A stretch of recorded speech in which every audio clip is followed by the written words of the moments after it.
대기업들이 앞에선 울고 뒤에선 웃고 있다. 이재명 정부에서 주사점 5일제 추진과 노란봉투법이 발의되자 대기업들은 기업 경쟁력이 떨어진다. 산업 현장이 혼란에 빠질 것이라며 우려를 표했어. 하지만 실제로는 완전히 입장이 달라. 왜일까? 바로 이 정책들이 대기업들에게는 울고 싶은데 뺨 때려준 격이었기 때문이야.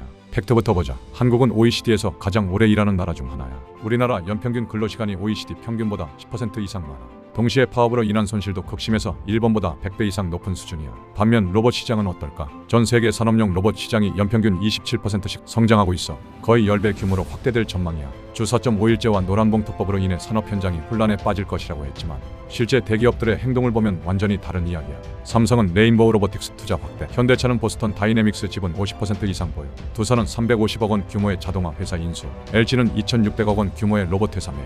이게 진짜 반대하는 기업들의 행동일까? 사실 대기업들은 이미 오래전부터 자동화를 추진해왔어. 인건비 절약하고 24시간 가동 가능하고 품질도 일관성이 있고 장기적으로 비용도 효율적이니까. 그런데 여기서 문제가 있었어. 대규모 구조조정하면 사회적 비난을 받잖아. 기업이 이익만 추구한다는 비판 말이야. 하지만 이제는 달라. 주 4.5일제와 노란봉투법 때문에 어쩔 수 없이 자동화를 해야 한다는 완벽한 명분이 생겼어. 정부에서 근로시간 줄이라고 해서 생산성 유지를 위해 로봇 도입할 수밖에 없었다고 당당하게 말할 수 있게 된 거지. 한국은 로봇 밀도에서 세계 1위야. 이미 대기업들은 격주로 주 4일제 시행하는 곳이 많아. 하지만 중소기업은 완전히 달라. 주 4.5일제 시행할 여력이 없는 기업들이 대부분이거든. 전국 중소기업 직원 대상 설문조사에서 노란봉투법이 긍정적일 거라는 응답은 20%에 그쳤어. 중소기업들은 진짜로 걱정하고 있어. 로봇 도입할 자금도 없고 인력 부족한데 근로시간까지 줄어들면 생산성이 더 떨어지거든. 결국 대기업과 중소기업의 격차만 더 벌어지는 거야. 최근 주식시장에서 로봇 관련 주식들이 급등하고 있어. 투자자들이 이 정책들을 로봇 산업의 완전한 호재로 보고 있다는 증거야.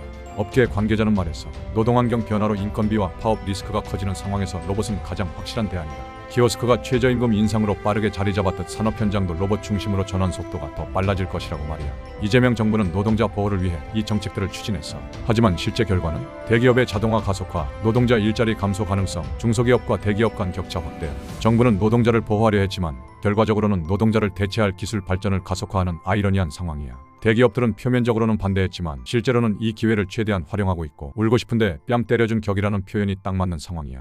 5년 후 한국은 어떻게 될까? 대기업은 공장 자동화율 90% 이상 달성하고 단순 반복 작업 노동자는 대폭 감소할 거야. 진짜 승자는 로봇 제조업체들, 자동화 솔루션 기업들, 명분 얻은 대기업들이야. 진짜 피해자는 단순 업무 노동자들, 중소기업 사장들, 그리고 양극화되는 사회 전체야. 결국 이건 단순한 노동정책 문제가 아니라 우리 사회가 어떤 방향으로 나아갈 것인지에 대한 근본적인 선택의 문제야. 댓글로 의견 남겨줘. 구독과 좋아요도 부탁해.